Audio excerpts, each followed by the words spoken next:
Kita bersyukur kepada Tuhan oleh karena kemurahan Tuhan pada sore hari ini. Ya, seberapa pun kita yang boleh hadir beribadah memuji Tuhan pada sore hari ini, semua adalah karena kemurahan Tuhan. Sebab kalau bukan Tuhan yang menolong hidup kita, yang membawa kita pada hari ini untuk beribadah, maka kita tidak akan bisa dapat menyenangkan hati Dia seturut apa yang Dia inginkan. Sebab itu mari kita bersyukur untuk kebaikan Tuhan, untuk kemurahan Tuhan kepada kita. Bersama dengan keluarga kami ucapkan salam damai sejahtera, baik kita sedang jemaat Tuhan di tempat ini. Shalom. Shalom. Puji Tuhan. Haleluya. Mari kita membaca firman Tuhan dari kitab Wahyu pasal 22 ayat yang ke-20 sampai 21. Ya, Wahyu pasal 22 ayat 20 sampai yang ke-21. Ya.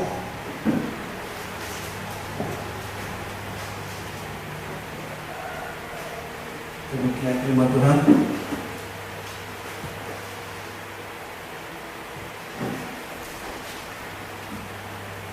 Ia memberi kesaksian tentang semuanya ini, berfirman, "Ya, aku datang segera." Ya, aku datang segera.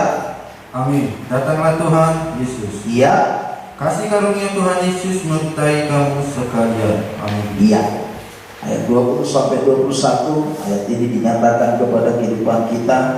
Ini merupakan dua ayat penutup dari kitab suci yang kita miliki. Ya, kitab Wahyu merupakan kitab terakhir. Pasal 22 ayat 20 sampai 21 ini ditegaskan bahwa Yesus akan datang kali kedua. Ya, sebab itu kehidupan yang menanti kedatangan Tuhan harus ada respon. Berkata, datanglah Tuhan Yesus.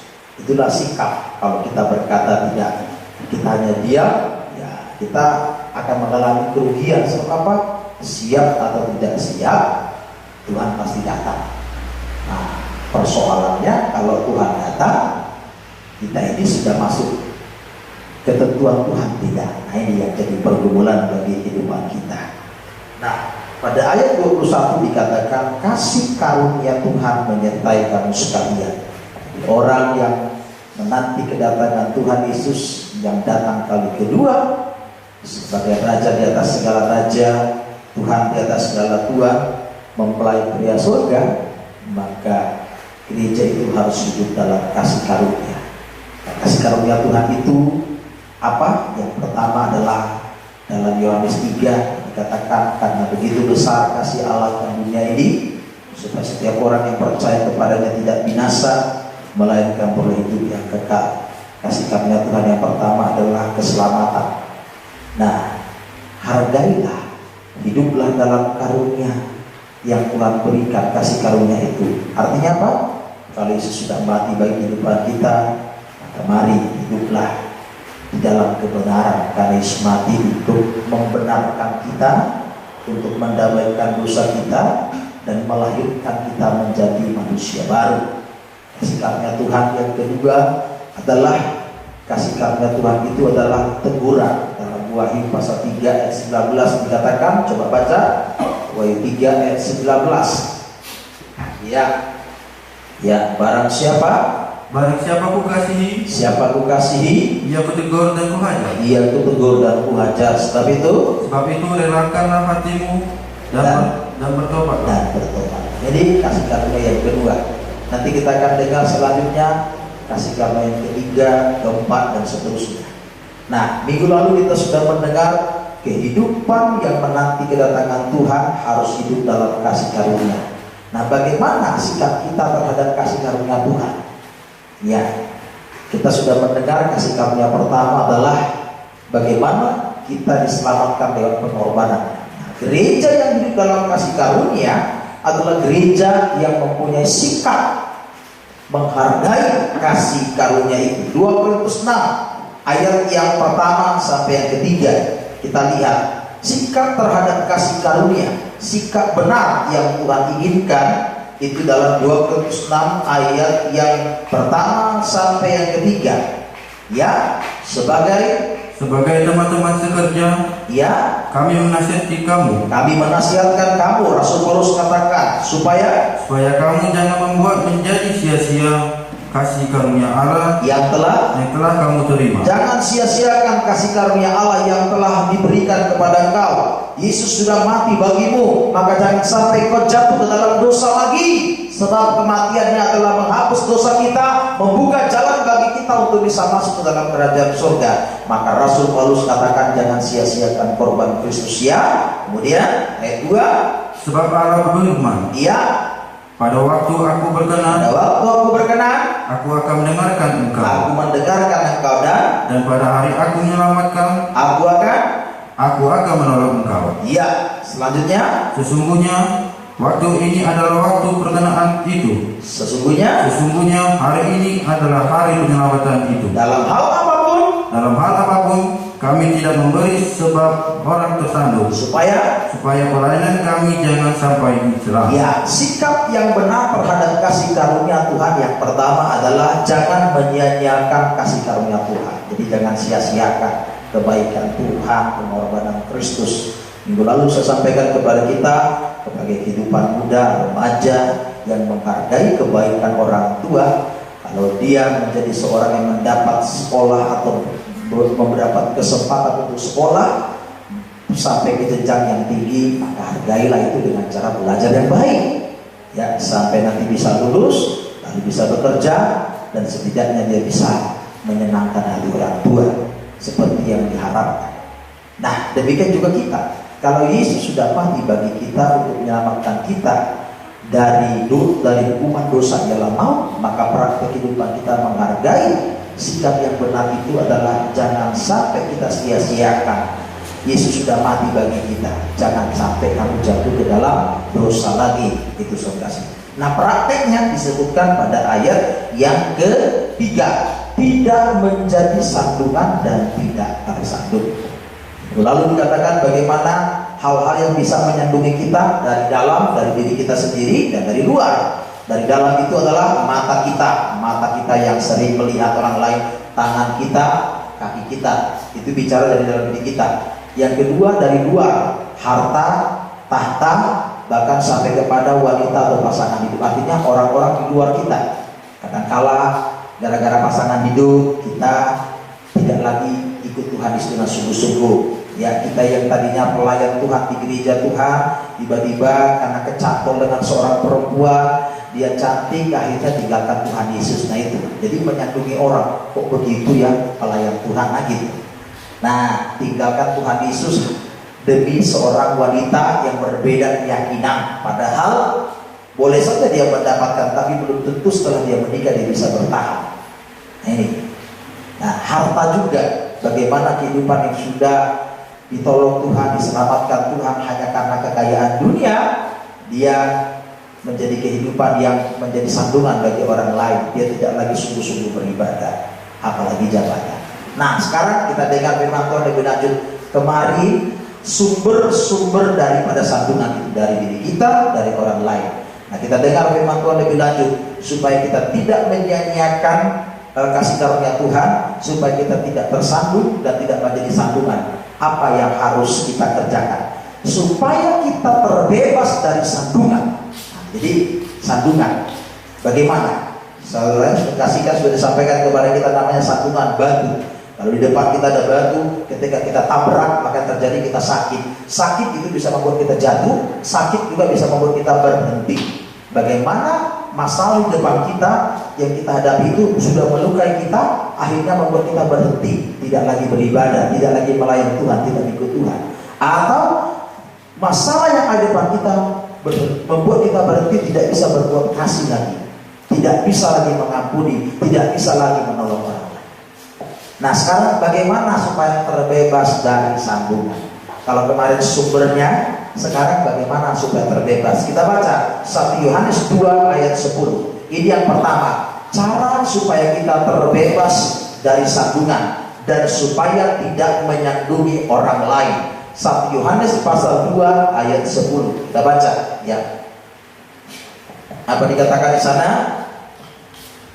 Tetapi Tetapi barang siapa mengasihi, barang siapa mengasihi saudaranya, ia tetap berada di dalam terang, dan di dalam dia tidak ada penyesatan. Tidak ada penyesatan. Dalam bahasa Inggris dikatakan ini adalah and there is no cause for stumbling in him. Stumbling itu sandungan. Jadi sandungan itu membuat orang tersesat. Tersesat itu salah jalan. Salah jalan berarti menyimpang. Nah, jadi penyesatan ini terjemahan yang sebenarnya adalah sandungan. Ya, kenapa? Kalau orang tidak ada kasih, maka dia akan menjadi sandungan bagi orang lain.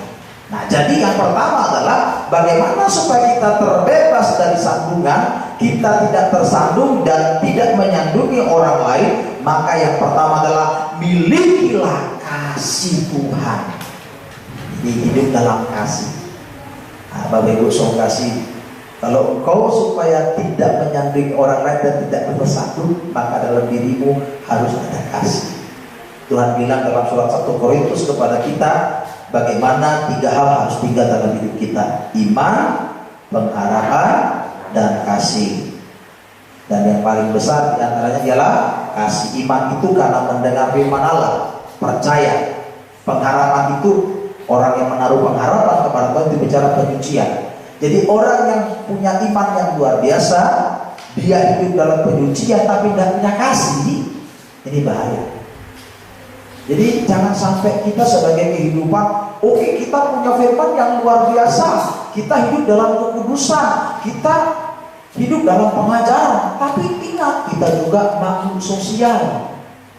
Ya, orang yang di sekitar kita nggak boleh kita benci.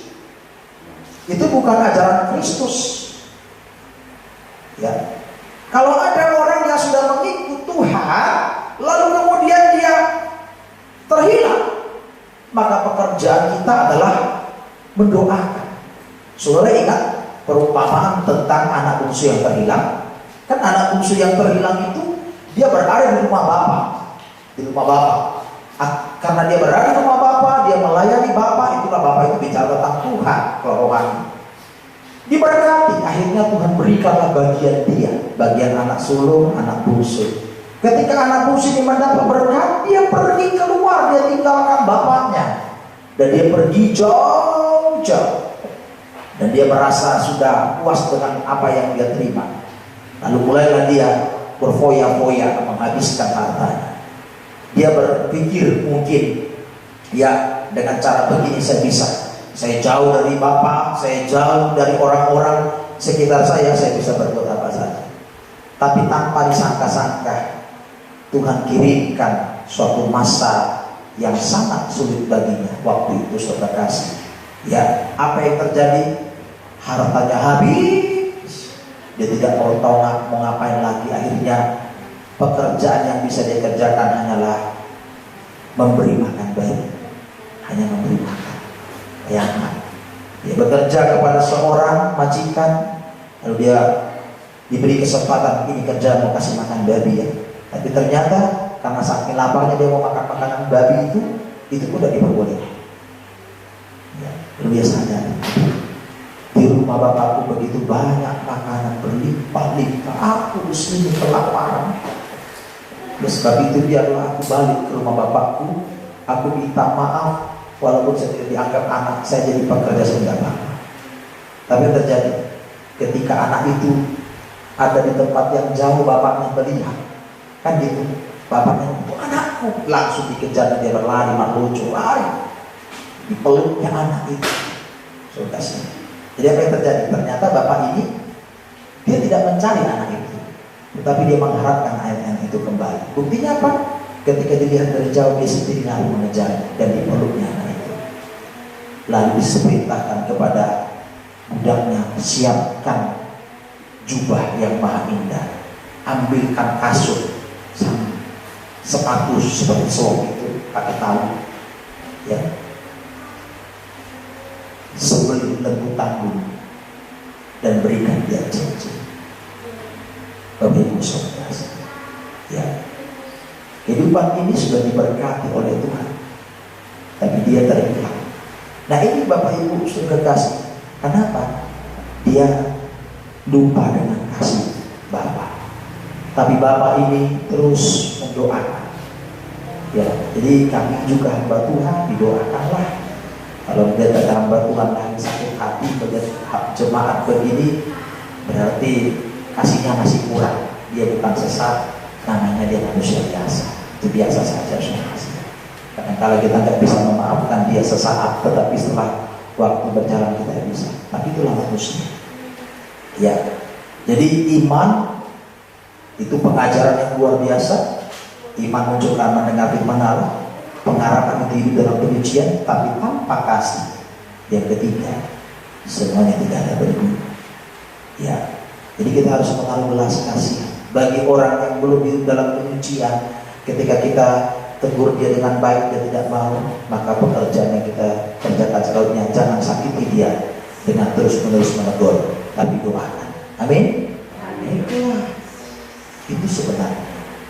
Karena kadang-kala manusia itu tidak bisa dengan cepat menerima, apalagi dilihat kesusahan di depannya, sampai menyimpan kepahitan hati. Nah ini Bapak Ibu saudara kasih. Jadi supaya kita tidak tersandung, supaya kita tidak menyandungi orang lain, mintalah kasih Tuhan. Ya, kasih Tuhan itu. Kasih Tuhan itu adalah merupakan salah satu buah roh. Ya, kasih Tuhan itu merupakan salah satu buah roh. Dalam Galatia pasal 5, coba kita baca Galatia pasal yang ke-5, ya. Galatia pasal 5 ayat yang ke-22 sampai yang ke-23, ya. Tetapi buah roh ialah kasih, buah roh ialah kasih, sukacita, ya, damai sejahtera, ya, kesabaran, ya, kemurahan, ya, kebaikan, kesetiaan, kelemah lembutan, ya, penguasaan diri. Ya. Tidak ada hukum yang menentang hal-hal itu. Nah, ini Bapak Ibu saudara, mari kita minta kasih Allah. Nah, bagaimana kasih Allah memenuhi kita? Roma 5 ayat 5. Inilah. Jadi kita mintalah kasih Tuhan memenuhi kita. Bagaimana kasih Tuhan memenuhi kita? Kita baca dalam Roma 5 ayat yang ke-5, ya. Dan pengharapan, ya. Dan pengharapan tidak mengecewakan, karena kasih Allah telah dicurahkan di dalam hati kita. Jadi kasih Allah dicurahkan dalam hati kita oleh apa? Oleh Roh Kudus yang telah dikaruniakan kepada kita. Jadi kalau Roh Kudus memenuhi kita, maka Roh Kudus itu akan memberikan kita kasih, kemampuan untuk mengasihi.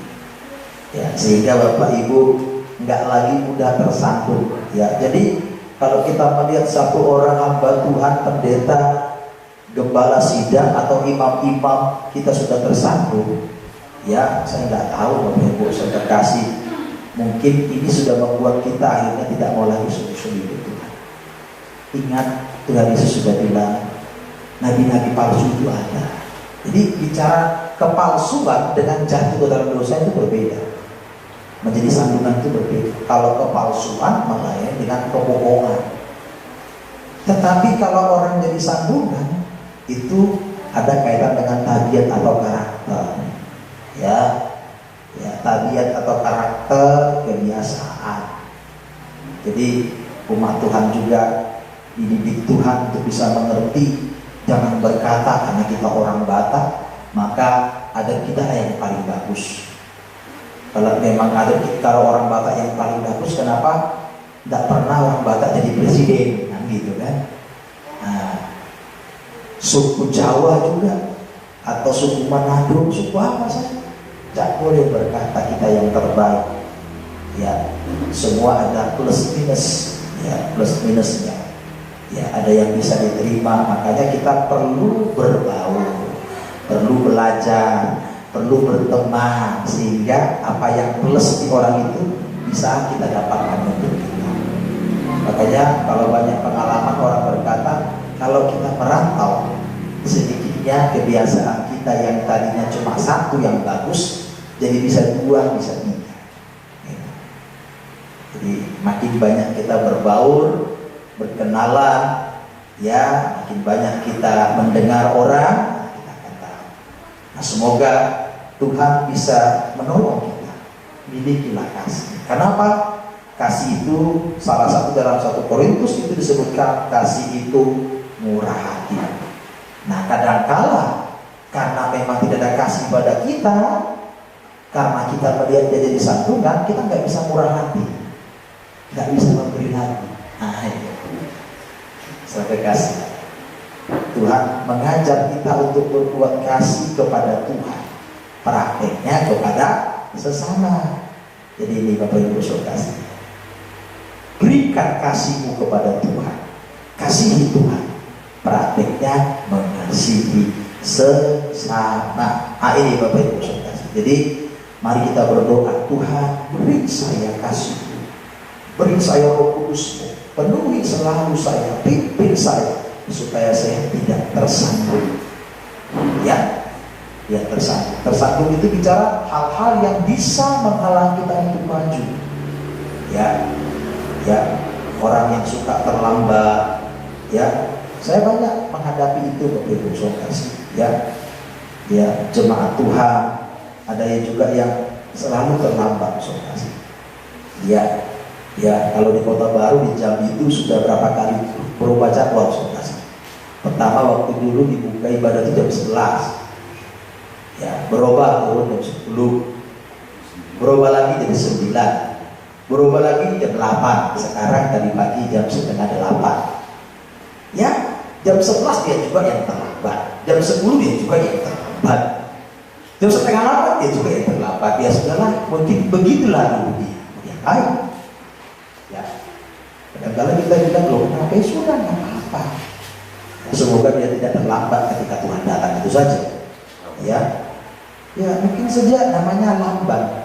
Ya mungkin berpikir dia cukup 5 menit dalam perjalanan. Ternyata memang biasa 5 menit. Tapi kenyataan besoknya banyak kempes. Di jalan ada orang kecelakaan, ada terhambat dia. Jadi kita bersyukur ya. Kalau tadi pagi setengah 8 ya, yang dari Seneti ya sudah sampai ya jam 7.15. Wah, puji Tuhan. Ya, jadi jangan sampai lebih banyak lagi. Jadi kita lihat wajah. Semoga kita bisa mengerti. Memang tergantung sama kita, Bapak Ibu Saudara. Jadi kita nggak mau untuk kita terganggu. Coba kita lihat teman-teman kita yang berbeda agama itu, Saudara ya. Dari pinggir ucapan dia menyembah Tuhan yang dia yakini orang mau lalu lalang, pokoknya dia sembah terus yang dia sembah. Demikian juga kita. Kiri kanan kita apapun itu tetap kita tujukan kepada Tuhan ibadah kita. Amin. Ya, nah boleh kita menjadi kehidupan yang terpengaruh. Justru kita harus mempengaruhi orang lain.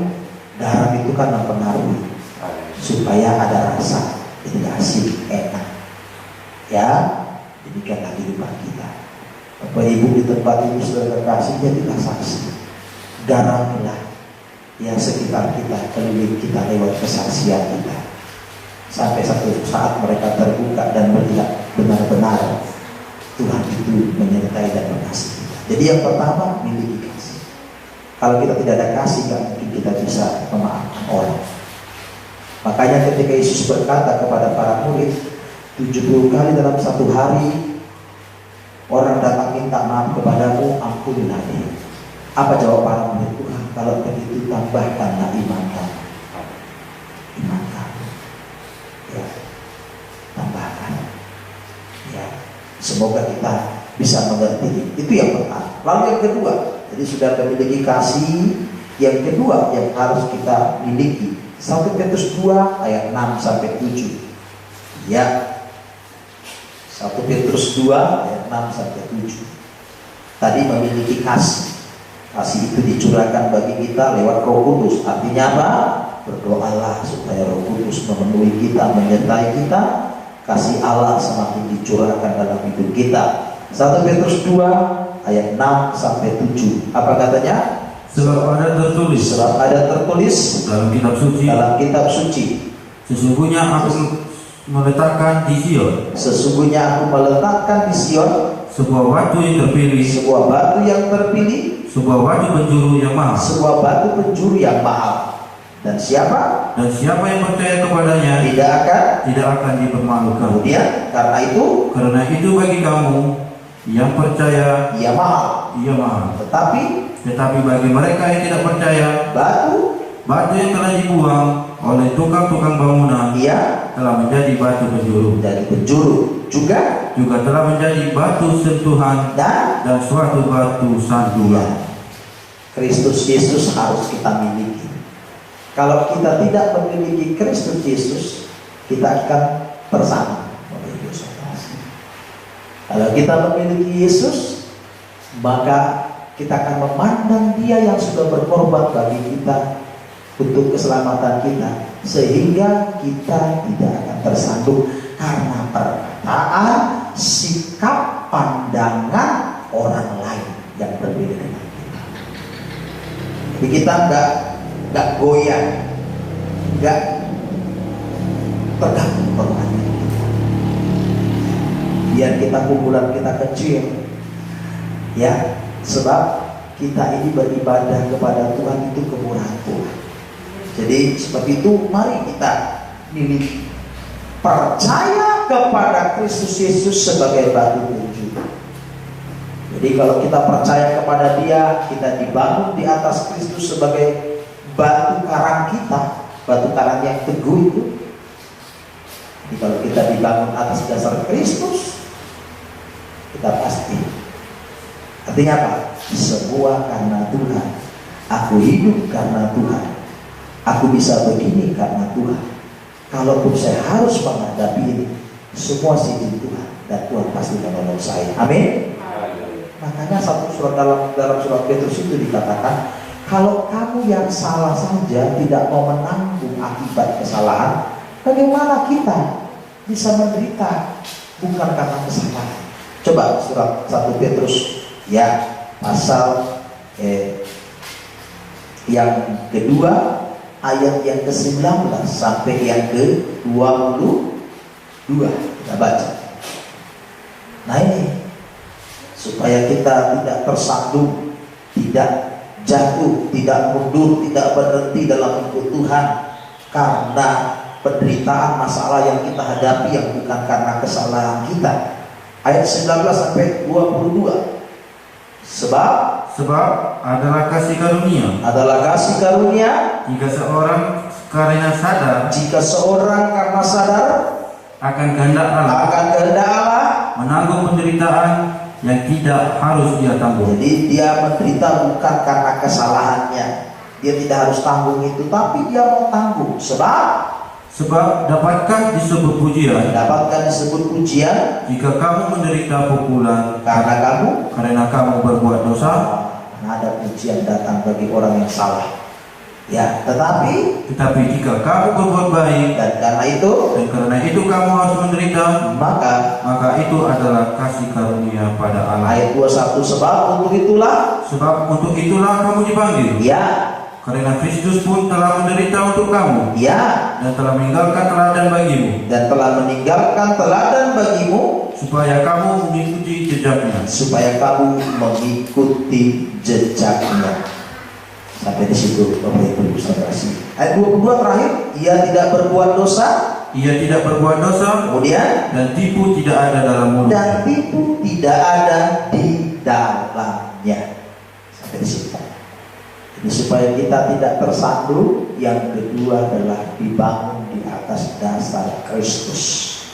Supaya kita tidak jatuh ke dalam dosa karena persoalan yang kita hadapi, atau apalagi menghadapi orang-orang yang melayani, orang-orang yang layaknya harusnya menjadi teladan tapi tidak menjadi teladan, kita tidak menjadi lemah. Ya. Hamba Tuhan itu juga Bapak Ibu punya kelemahan, punya kekurangan. Ya, jadi kalau kita berada di mana-mana melihat hamba Tuhan berbeda tabiatnya dengan pendeta kita, dengan hamba Tuhan yang lain, kenapa begini, kenapa begitu, sudahlah, ya, itu semua adalah pergumulan dia. Jadi kita sebagai umat Tuhan supaya jangan jatuh, sebab keberhasilan iblis, kesenangan iblis adalah membuat kita jadi lemah, ya, lemah. membuat saya lemah, membuat kita lemah, nggak mau sungguh-sungguh lagi melayani Tuhan. Ya, awalnya berapi-api, tapi selanjutnya kedati. Nah, sebab itu mari perhatikan hidup kita sebagai kehidupan milik Kristus sebagai batu penjuru. Prakteknya beriman kepada Kristus dengan sungguh-sungguh. Aku dibangun di atas dasar Kristus. Nah, kalau di atas dasar Kristus, ingat dalam Injil Matius tentang bangunan, ada yang dibangun di atas dasar pasir, ada yang dibangun di atas dasar batu. Kalau di atas dasar pasir, ketika datang banjir, rumah itu akan roboh karena terbawa, ya, terbawa air. Apalagi kalau ditiup angin, pasirnya berterbangan, ya rumahnya juga, ya, akan ikut jadi roboh. Namanya pasirnya nggak ada lagi, roboh lah rumah itu. Ya. Udah tak hujan dari atas juga, hujan membawa pasir itu lari, ya, mengalir ke sana, menyebar ke sana kemari, akhirnya juga roboh. Jadi bangunlah dirimu di atas dasar Kristus. Hari ini kita berdoa kepada Tuhan. Yang pertama, bagaimana hidup saya bisa mendapatkan kasih dari Tuhan, ya, yang lebih lagi. Bukan kasih untuk kematiannya, kematiannya cukup sekali dari satu. Tapi kasih yang kita minta adalah Roh Kudus memenuhi kita, sehingga Roh Kudus memampukan kita untuk bisa mengasihi, mengampuni orang yang bersalah kepada kita. Ya, kalau satu kali saja orang berbuat salah kepada kita sekali setahun, bagaimana kalau 70 kali dalam satu hari minta maaf? Jadi satu kali saja tidak bisa kita maafkan. Ya. Ya, karena kau kan hamba Tuhan, kau kan imam-imam, kau kan pelayan Tuhan, kau sih Tuhan. Kau begini, beri kesempatan. Ya. Sama seperti kita ketika kita berbuat salah, pasti kita ingin minta beri saya kesempatan sekali lagi, beri saya kesempatan sekali lagi. Ini Bapak Ibu saudara kasih, itu yang harus kita perhatikan. Jangan sia-siakan kasih karunia.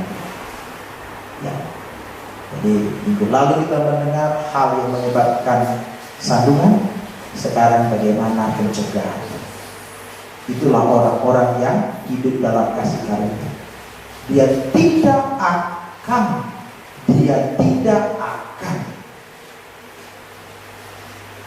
terjatuh. Ya. Jadi kita tahu hari ini, pada siang hari ini, rupanya hal yang membuat saya sering jatuh atau lemah, galing, karena orang lain, karena saya memiliki kasih yang masih kurang. Ya, ini Bapak Ibu saudara kasih. Kalau kasih kita kurang, maka kita mengalami kerugian yang besar.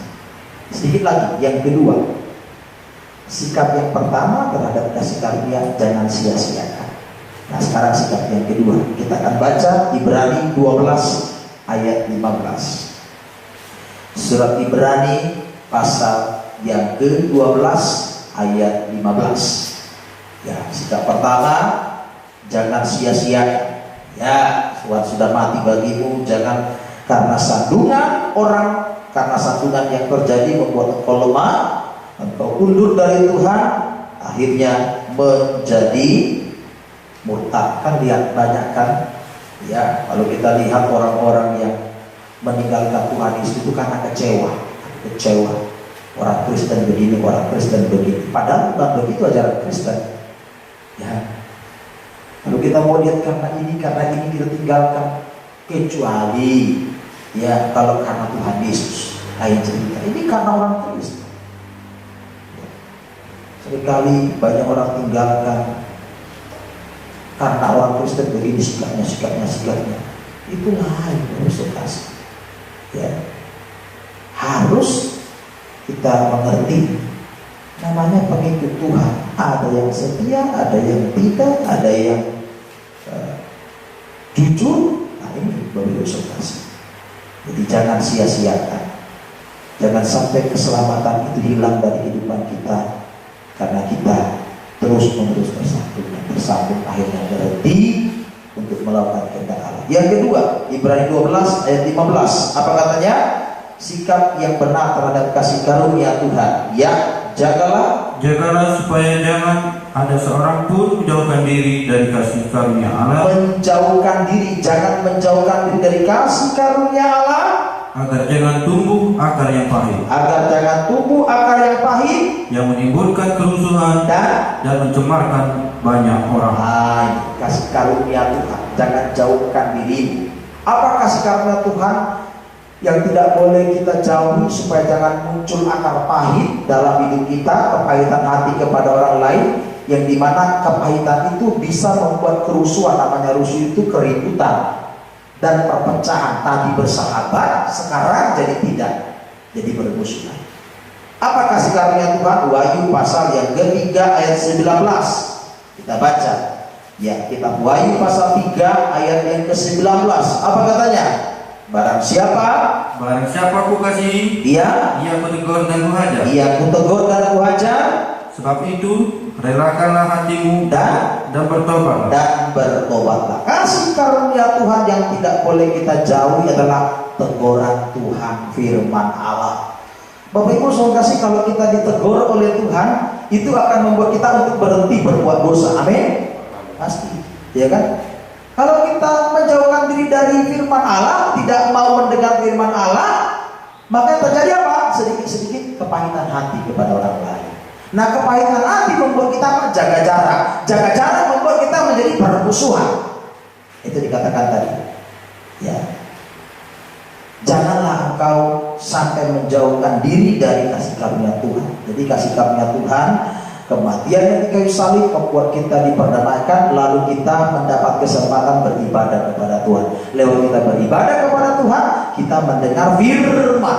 Firman itu untuk membimbing kita, menegur kita, menyatakan kesalahan, memperbaiki kelakuan hidup kita. Nah ini. Tetapi kita tidak mau. Kita malah menjauhkan diri, tidak mau ke gereja. Kita sudah ditebus Tuhan, tapi kita semakin jauhkan diri Tuhan. Bagaimana kita bisa mendengar firman Allah yang akan menguatkan kita sehingga kita tidak membalas yang jahat dengan jahat, tetapi dengan kebaikan? Tidak akan mungkin bisa terjadi. Maka yang kita kerjakan adalah jangan jauhkan diri. Nah, sekarang kasih karunia Tuhan hari ini kita bisa beribadah. Amin. Ya, dengan firman hari ini. Karena nggak tahu besok kalau besok kasih masalah kita apa. Mungkin kita bisa dihadapkan dengan persoalan dari tetangga, dari teman kita sekerja, teman kita sekolah, teman kita kuliah, atau teman kita yang lama yang tidak pernah ketemu, atau orang terdekat kita. Bagaimana kita tidak berhenti, tidak tersandung, sehingga kita tetap akan terus melakukan firman Tuhan. Jangan jauhkan dirimu dari kasih karunia Tuhan, Bapak Ibu saudara, supaya tidak muncul, dikatakan di sini, akar yang pahit. Akar pahit, kepahitan hati. Ya, jadi orang yang mendengar firman, sebenarnya sudah seharusnya semakin mudah untuk mengampuni. Jadi kalau melihat ada hamba Tuhan, pelayan Tuhan sukar mengampuni, ya ini harus didoakan supaya kehidupan itu segera kembali kepada kebenaran. Ya. Sebab apa? Firman Allah itu mendidik kita, mengajar kita, menolong kehidupan kita, sehingga tidak ada kerusuhan. Dikasih karunia Tuhan, firman Allah harus kita dengar selalu. Bersyukurlah kalau Tuhan masih menegur. Tidak mungkin Bapak Ibu saudara kasih, kalau saya benci kepada si A, saya akan bilang di sana ada bahaya. Menghindar dari sana, jangan ke sana. Justru kita akan berdoa dalam hati, ya kau ke sana biar mati. Itulah kalau membenci. Tapi karena kita mengasihi, maka kita ingat. Nah ini juga yang harus diperhatikan umat Tuhan. Jangan jangan sampai sakit hati kalau kami sebagai hamba Tuhan menyampaikan firman Allah menegur. Cuma seringkali kami hamba Tuhan caranya kurang baik, itu saja. Ya, cara menegur, cara menyampaikan firman Allah, ya namanya orang sudah salah. Ya memang namanya sudah salah. Sikap orang yang salah ya harus mau dipersalahkan, ya, dan harus mau dengan omongan orang. Tapi kadang-kala omongan orang itu karena terlalu kasar membuat dia jadi semakin jahat, akhirnya tidak terkabul. Nah, hari ini Tuhan ingatkan saya dan kita semua, ayo jangan sia-siakan kasih karunia Tuhan, pengampunan yang Tuhan berikan, pintu surga yang terbuka bagi lewat kematian hanya karena persoalan kesalahan. Banyak melihat orang tidak sesuai dengan firman Allah, hanya banyak bicara, banyak tahu firman Allah, tidak bisa praktek. Nah, ini resultasi. Yang kedua, jangan sampai engkau menjauhkan Tuhan. Jangan karena firman yang semakin keras dibuka, kita semakin jauh dari Tuhan. Karena apa? Kita tidak suka ditegur. Tapi hari ini Tuhan kasih saya dan kita semua, jadilah kehidupan yang sungguh-sungguh mengasihi Tuhan. Apapun persoalan kita, pergumulan hidup kita, tantangan hidup kita, jangan sampai kita mundur, tetaplah kita bersekutu kepada Tuhan. Sebab ingat Bapak Saudara kasih, apa yang kita kerjakan hari ini adalah untuk kita, anak kita dan cucu kita. Amin. Betul. Jadi kalau kita ikut-ikutan orang lain, kita rugi. Ya. Raja Daud itu menyaksikan, tidak pernah kulihat orang benar, anak cucunya wanita. Jadi sampai kepada anak cucu. Jadi kalau kita tidak sungguh-sungguh, ya bagaimana anak cucu kita diberkati Tuhan? Dilakukanlah diri kita. Kalau kita memperhatikan anak cucu kita nanti kelak, maka sekarang dimulai dari diri kita. Ya, jangan terpengaruh dengan hal yang tidak baik. Bawalah dirimu semakin dekat kepada Tuhan. Kita berdiri. Kiranya firman Tuhan ini ya menolong hidup saya, menolong hidup kita. Ya, banyak dikaliku dalam hidup